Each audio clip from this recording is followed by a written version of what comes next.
Hello বন্ধুরা, সকলকে স্বাগত জানাই আমার চ্যানেল বৃষ্টি ডিভাইন ট্যারোতে। সবাই কেমন আছেন? হ্যাপি থাকবেন, পজিটিভ থাকবেন। জেন্ডার স্পেসিফিক রিডিং এটা একদম নয়। আমার ভিউয়ার্স মেল অথবা ফিমেল যে কেউ হতে পারে। Timeless collective general energy pick করা হবে বলে সবসময় সব কথা আপনার সাথে রেজোনেট নাও করতে পারে। টাইমলেস হওয়ার জন্য আপনার সামনে যখন রিডিংটা আসবে, আপনি এখান থেকে কোনো না কোনো গাইডেন্স কিন্তু পেয়ে যাবেন। All zodiac sign based reading, কয়েকটা রাশি সিগনিফিকেন্ট থাকে বলে আমি সেগুলোকে মেনশন করে দিই। সর্বোপরি রিডিংয়ের এনার্জি যদি আপনার সাথে ম্যাচ হয়ে যায় তাহলে কিন্তু পুরো রিডিংটাই আপনার। আজকে দেখে নেওয়ার চেষ্টা করব আপনার পার্সনের হিডেন ফিলিংস কি আপনাকে নিয়ে, আপনার কারেন্ট এনার্জি, ডিভাইনের গাইডেন্স কিছু থাকলে সেটাও দেখে নেওয়ার চেষ্টা করব। রিলেশনশিপের হ্যাপি মোমেন্টস ভাবতে পারেন, পার্সনের নাম ভাবতে পারেন, তার ছবিও ভাবতে পারেন। ডিভাইন গাইড করবেন আমার ভিউয়ার্স যার কথা ভাবছেন তার হিডেন ফিলিংস কি আমার ভিউয়ার্সকে নিয়ে। 5 of Wands, মেষিং ও ধনু রাশি, দ্য এমপ্রেস,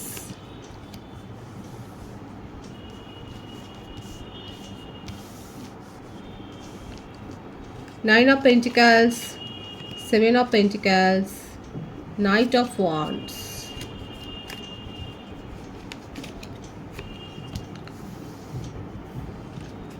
বৃষভ, কন্যা, মকর, মিথুন, তুলা, কুম্ভ,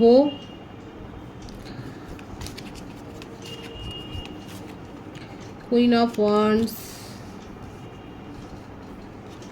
কিং অফ কাপস। 12টা রাশি এখানে এসে গেল। 10 অফ কাপস,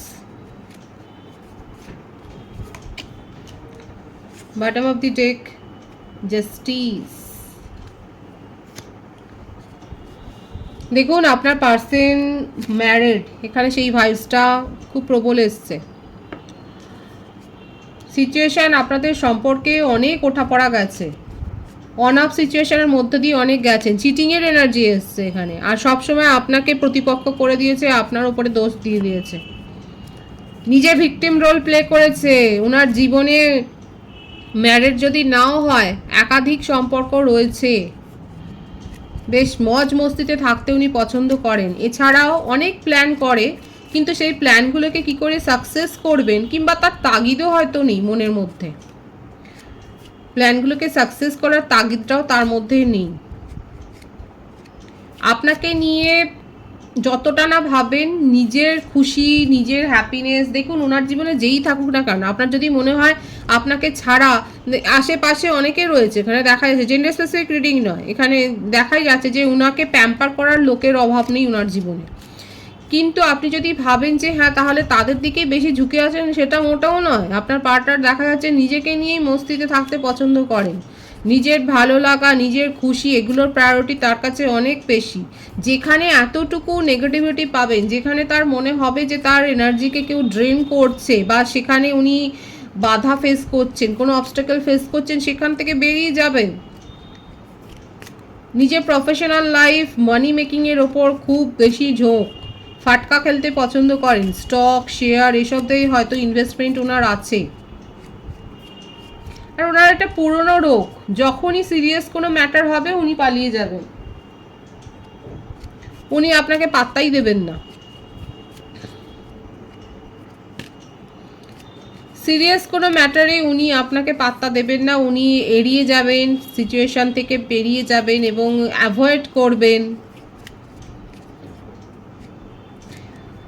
আপনাকে নিয়ে যে ভাবেন না তা নয়, হয়তো ভবিষ্যতে কেউ যদি ওনার লাইফ পার্টনার হতে পারে, সেটা আপনি হতে পারেন, সেটা কারণ আপনি হয়তো ওনাকে অনেক সহ্য করেছেন।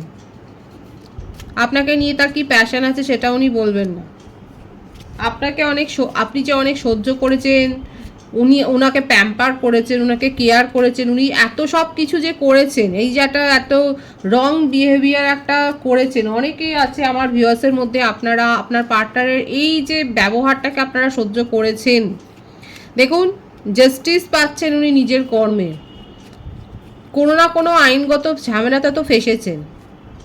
অনেকের ক্ষেত্রে ডিভোর্সের কেস চলছে এবং সেখানে কিন্তু যথেষ্ট নাকানি জবানি খাচ্ছে আপনার পার্টনার। ফ্রড, চিটিংবাজি, মানে কথা লোকানো, এইসব ব্যাপারগুলো তার সাথে তো হয়েইছে। এছাড়া একাধিক সম্পর্কে আবদ্ধ থাকা, উল্টে আপনাকে দোষারোপ করা এবং নিজে ভিকটিম রোল প্লে করা। উচিত সাজা পাচ্ছেন কিন্তু।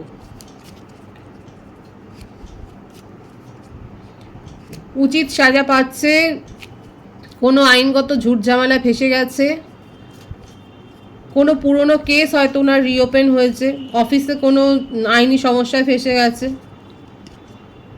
প্ল্যান অনেক কিছু করে কিন্তু সেই প্ল্যানগুলোকে সাকসেস করবার কোনো তাগিদ ওনার মনের মধ্যে নেই। দেখুন একটা জিনিস এখানে যেটা স্পষ্ট দেখা যাচ্ছে আপনার পার্টনারের মধ্যে, ওপরে উনি অনেক গম্ভীর সিরিয়াস ইগোয়েস্টিক একটা মানে ভীষণ একটা শক্ত মুখোশ পরে থাকে, কিন্তু ভেতরে আদপে হচ্ছে উনি একেবারেই সেই বলে কাঁচা অবস্থা। সেখানে মানে ওই ব্যাপারগুলোকে নিয়ে সিরিয়াস কিছু নেই, সেখানে একটা বাচ্চামো, একটা অস্থিরতা রয়েছে। নতুন জিনিস দেখার, যেমন বাচ্চাদের থাকে না, নতুন জিনিস যেই দেখবে অমনি মন আকৃষ্ট হয়ে গেল, চকচকে জিনিসের প্রতি আকৃষ্ট। আপনার পার্টনারের ক্ষেত্রে সেটাই দেখা যাচ্ছে। উপরে অনেক কিছু শো মানে রয়েছে, অনেক কিছু সাজানো গোছানো, কিন্তু ভেতরটা হচ্ছে ওনার এইরকম যে উনি কিন্তু আকৃষ্ট হয়ে পড়েন এবং এইভাবেই এরকম সম্পর্কে উনি কিন্তু পিছলে চলে যান। এখানে আপনার জন্য একটাই পজিটিভ কার্ড এসছে যে আপনার সম্বন্ধে ভাবেন। হ্যাঁ, অন অফ সিচুয়েশন প্রচুর তৈরি হয়েছে। যারা এখনও অবধি আপনার পার্টনারের এই ধরনের ব্যবহার সহ্য করে আপনার সাথে টিকে আছে, সেক্ষেত্রে ওনার একটা মানে মনের মধ্যে পরিকল্পনা আছে যে হ্যাঁ এই সম্পর্কটা নিয়ে এগোবেন যদি আপনি টিকতে পারেন। এছাড়া কারেন্ট এনার্জিতে দেখা যাচ্ছে উনি আইনগত সমস্যায় ফেসে আছেন। দেখবো আর কি রয়েছে তার মনে। ফ্ল্যাটি নেচার। যদি আপনারা সেপারেশনে থাকেন, আপনার পার্টনার আপনার সাথে কথা বলবে নিজের তাগিদে, কারণ আপনার মতো মানুষ তিনি পাননি যে এত বেশি সহ্য করেছে। এই ব্যাপারটার জন্যেই উনি আপনার সাথে কমিউনিকেশনে আসবেন। এখানে নেক্সট 7 ডেজের ভাইবসটা খুব বেশি এসছে। 777 এখানে অনেকে দেখছেন, 777-এর ভাইবস এসছে কিন্তু এখানে।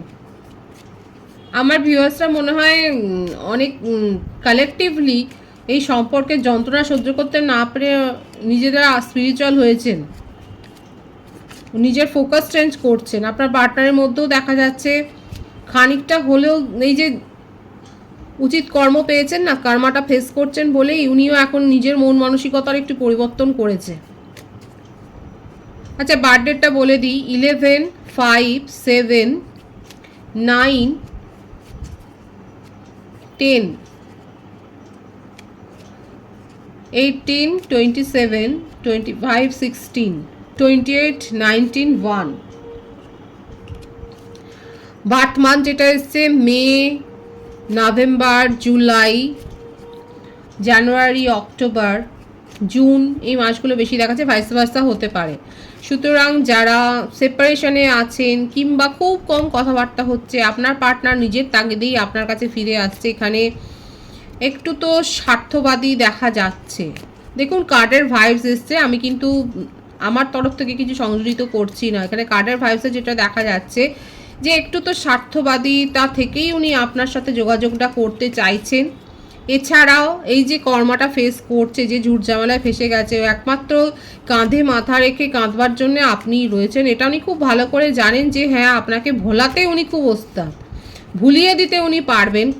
এত কিছু করেছেন তা সত্ত্বেও যখন আপনি ওনার সাথে টিকে আছেন, যতই রাগ করুন, ওপরে যাই করুন না কেন, উনি জানেন যে আপনার কাঁধে মাথাটা রেখে অন্তত কাঁদতে তো পারবেন। কিন্তু তার এনার্জি কতটা স্টেবল হবে সেটা নিয়ে কিন্তু প্রশ্ন রয়েছে। তার হিডেন ফিলিংসে এটাই দেখা যাচ্ছে উনি আপনার সাথে কিন্তু খুব শিগগির কমিউনিকেশন করবেন এবং নিজের দুঃখের কথা, দুঃখের কাহিনী কিন্তু আপনার সঙ্গে যে শেয়ার করতে চান সেটাই কিন্তু দেখা যাচ্ছে। আপনার কারেন্ট এনার্জি দেখব, রিউনিয়ন করতে চান। কখনো এতে রাগারাগি তো হয়েইছে, দেখাই যাচ্ছে।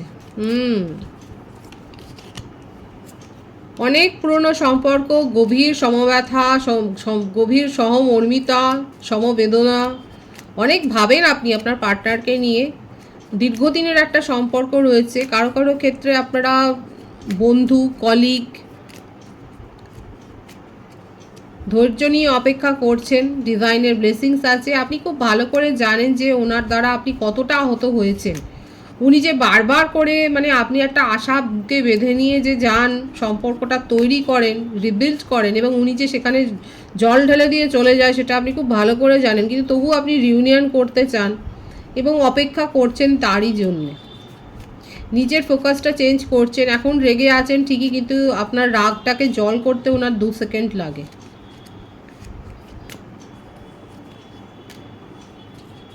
ম্যানিফেস্ট করছেন ওনাকে। 111-এর ভাইবস এখানে এসেই গেল। নিউ বিগিনিং এখানে কিন্তু হবে। ওনাকেই আপনি ম্যানিফেস্ট করছেন এবং অপেক্ষার এনার্জি মিস করছেন তাকে। রেগে আছেন আপনি, স্বাভাবিকভাবেই আপনার এনার্জিকে এখন ব্লক করে রেখেছেন। এখন আপনি আর মনে হচ্ছে যে ওনার কথা ভাবলে পরে মানে অনেক বেশি রিডিং দেখছেন বা এই বিষয়ে আপনার জ্ঞান লাভ হয়েছে। আপনার মনে হচ্ছে যে ওনার কথা ভাবলে পরেও তাকে এনার্জি সেন্ড করা হবে, এবং সেই জন্যই আপাতত নিজের ফোকাস চেঞ্জ করেছেন, কারণ এখানে স্পিরিচুয়াল তো হয়েইছেন এবং ম্যানিফেস্ট করছেন, কিন্তু খুব একটা বেশি যে মানে সেইভাবে ক্রেভিং করছেন সেটা নয়।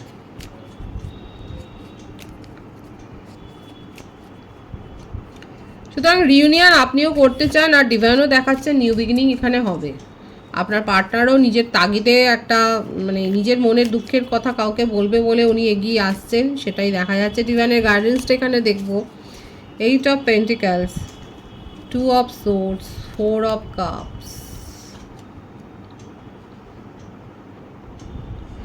নিজেকে প্রায়োরিটি দিতে শিখুন, নিজের ক্রিয়েটিভিটিকে এক্সপ্লোর করুন। দেখুন প্রত্যেকের মধ্যেই কোনো না কোনো ক্রিয়েটিভ কোয়ালিটি রয়েছে, সেটাকে এক্সপ্লোর করুন, নিজেকে প্রায়োরিটি দিতে শিখুন। ডিভাইন কিন্তু এটাই বলছে। এছাড়াও অনেকের মধ্যে একটা থাকতে পারে যে আমি তো সব ঠিক করেছি, আমার মধ্যে কোনো ভুল ছিল না। এই দেখুন দেখুন আমার ভিউয়ার্স, আমি আপনাদেরকেই বলছি, আপনারা এটাকে নেগেটিভ ওয়েতে নেবেন না। ডিভাইনের গাইডেন্স যখন আসলে পরিষ্কার করেই বলবো। এখানে দেখা যাচ্ছে অনেকে হয়তো এটাই ভাবেন যে আমাদের তরফ থেকে সব কিছু ঠিক ছিল, আমরা সব কিছু 100% এফোর্ট দিয়েছি, 100% করেছি, কিন্তু ডিভাইন বলছে ভাববার সময় এসছে, নিজের ভুল থেকে শিক্ষা নিন। এটা ডিভাইন বলছে যে নিজের ভুল থেকে শিক্ষা নিন, নিজেকে প্রায়োরিটি দিতে শিখুন। আপনার ভাবা উচিত যে আপনার কোন কারণে, আপনার কোন বিহেভিয়ারের কারণে, কোন বেশি মানে কিসের জন্যে আজকে আপনার সাথে এই ঘটনাগুলো ঘটেছে, বা আপনি যদি নেগেটিভিটি ফিল করেন কেন ফিল করছে, সেটার জন্য কতটা আপনি দায়ী বা এনভায়রনমেন্ট দায়ী। এটা কিন্তু ভাববার সময় এসছে, এবং নিজের ক্রিয়েটিভ কোনো কোয়ালিটি থাকলে সেখানে ফোকাসড হতে বলছে ডিভাইন, কিন্তু বলছে খাটুন এবং তার যথার্থ কর্মফল পাবেন, সেটাও কিন্তু দেখা যাচ্ছে। পজিটিভ আছে এনার্জিকে অবশ্যই ক্লেম করে নেবেন। রিডিংয়ের এনার্জি আপনার সাথে ম্যাচ হলে রিডিংটা লাইক করে এনার্জি অবশ্যই এক্সচেঞ্জ করুন, যেটা সেটা জরুরি। সকলকে আমার চ্যানেলে অনেক অনেক স্বাগত এবং শুভেচ্ছা জানাই। যারা রয়েছেন তাদেরকে অনেক ভালোবাসা, আপনাদের ভালোবাসার সহযোগিতায় পরিবারকে বৃহত্তর করে তুলুন। রিডিংটি একটু শেয়ার করে দেবেন, চ্যানেলটা সাবস্ক্রাইব করে দেবেন। সবাই ভীষণ ভীষণ ভালো থাকবেন।